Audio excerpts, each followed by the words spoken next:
Welcome to Red Eye. It's like high noon, if by noon you mean right now. Let's go to TV's Andy Levy for a pregame report. Andy, what's coming up on tonight's show? Thanks, Greg. Coming up on the big show, should a speeding ticket mean you can't own a gun? Some say they wouldn't think so, but others say that some who say they wouldn't think so obviously don't live in New York City and have no idea what a poopy head our mayor is. Plus, President Obama takes a break from golfing to meet with a group of 5 lefty bloggers. Our all-star panel will debate just how many of them showered. And finally, a source says that actress Natalie Portman has had a falling out with her father over some explicit sex scenes in her new movie Black Swan. Meanwhile, another source who looks a lot like me wants Natalie Portman's father to go to hell. Greg? Thank you, Andy. Oh, thou monster ignorance, how deformed dost thou look, Greg? I do defy you, and I spit at you, call you a slanderous coward and a villain. I apologize for nothing. I welcome something heavy falling on you. Let's welcome our guest, shall we? Well, her name contains both the words lava and sun. That's because she's hotter than both. I'm here tonight with New York reporter Lauren Savon. She's so sexy that when she plays strip poker, she's asked to put her clothes back on.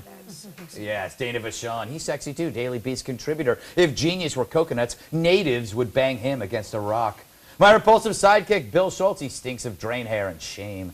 Well, she knows late-night poker like I know belts and chokers. Next to me, the wonderfully sexy Leanne Tweeden, host of NBC's Poker After Dark and the National Heads Up Poker Championship. She's so hot that hotel faucets are now marked cold and Tweeden. And he's an insufferable chap who's full of crap. It's our New York Times correspondent. Good to see you again, Pinchy. T-minus 4 days until the 2010 version of All Hallows Eve, by gum. I'm going to have Bill use me to clean up the city's many dog droppings and then go as the New York Post. Oh, that was a bit low. Oh. All's fair in love and newspaper war, Greg. That is true, you piece of trash. All right, to the Gregologue. It's the worm of wisdom in a tequila bottle of banality. Gregologue. Glad you liked it. All right, so apparently New York City is proposing banning folks from owning guns if they happen to be crappy drivers, been fired from a job due to jerky behavior, or be seriously broke. Now, according to council member Dan Halloran, these changes give police more power to reject licenses in order to counter an upswing in gun ownership caused by new lower fees. Whatever. Now, I'm all for keeping guns out of the hands of bad people, but I'm also for getting guns into the hands of good people. So I must ask, how does being a bad driver make you a bad person? And getting fired, I've been canned 3 times. Does that mean I can't own a Glock? I mean, I shouldn't have a Glock, but not for that reason. Who can forget that incident in Hooters? As for being in debt, that eliminates everyone here on this set, and also John Gibson, who still owes me $1,300 for a year of therapeutic massages. So yeah, these new restrictions seem really vague. But there's something else here that stinks like something that stinks. If the government can link certain good behaviors to gun ownership, who's going to define what's good? Think about it. Your firearm fitness might only be approved as long as you fulfill a strict criteria that appeals only to the modern, annoying civil servant. Perhaps to own a gun, you'll have to possess an impeccable recycling history, take yoga classes, watch The Daily Show religiously, and ban trans fats from your kids' stupid diets. So you didn't run the 5K on Earth Day, and you chose to rent the Expendables over Eat, Pray, Love. Sorry, no Smith & Wesson for you. But worse, if you take guns out of the hands of decent people, you'll never learn how to carve a pumpkin the fun way.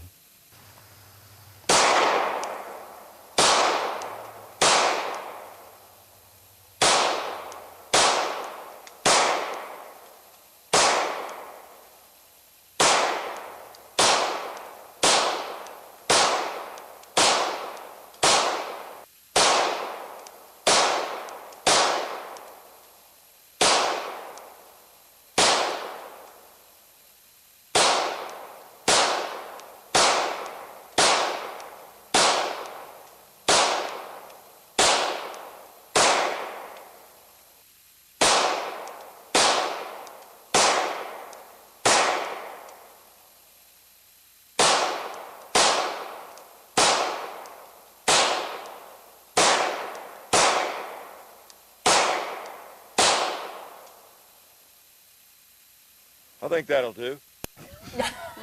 That will do. You are an American hero. And if you disagree with me, you're a racist, homophobic, glockophobe.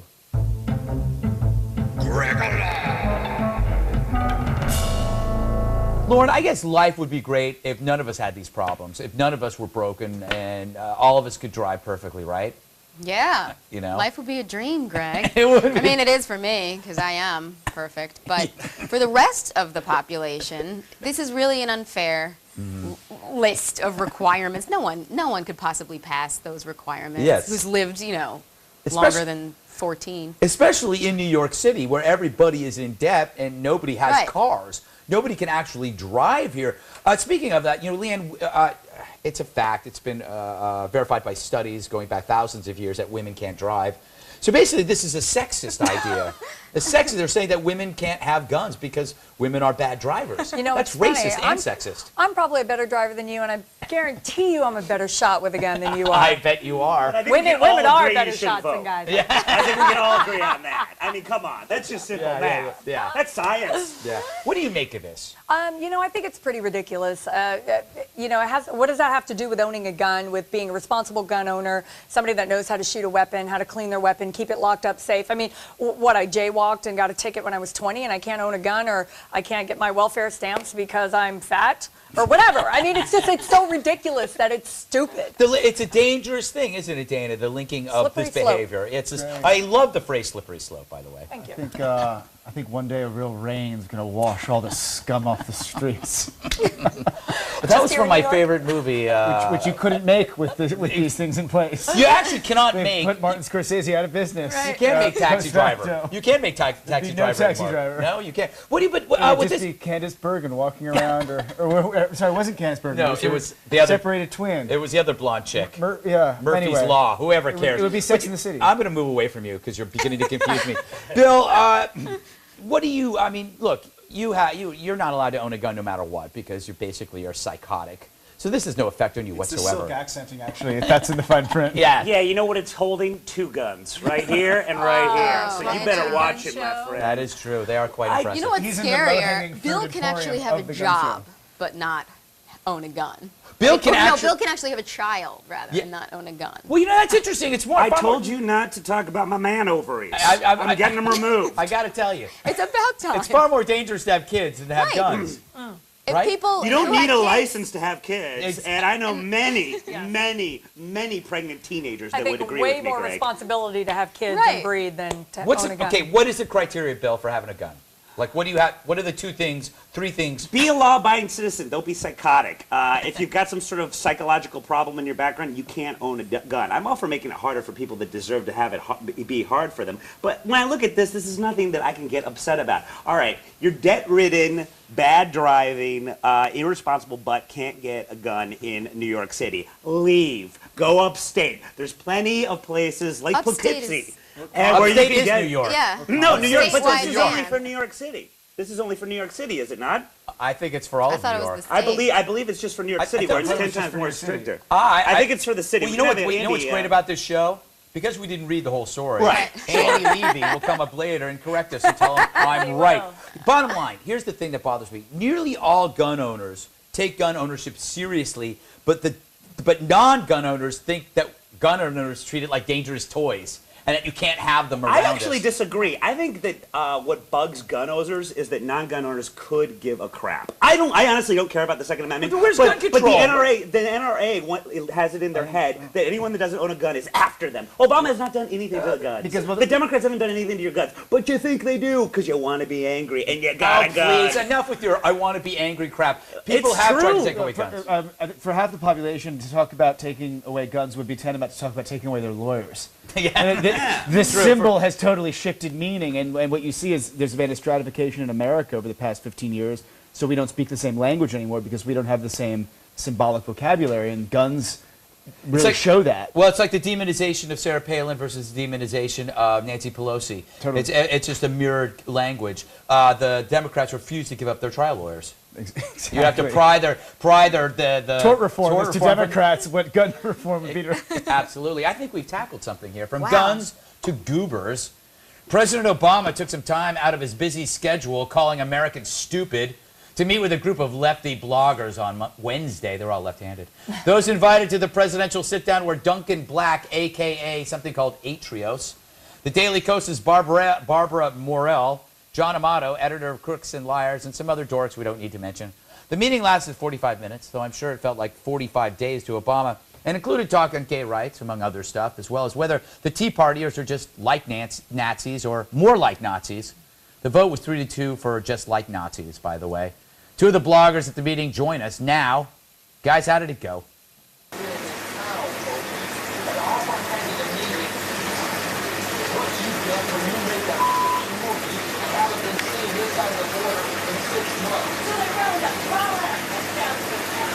Nasty. Keep playing. Actually, those two more productive than any blogger I know.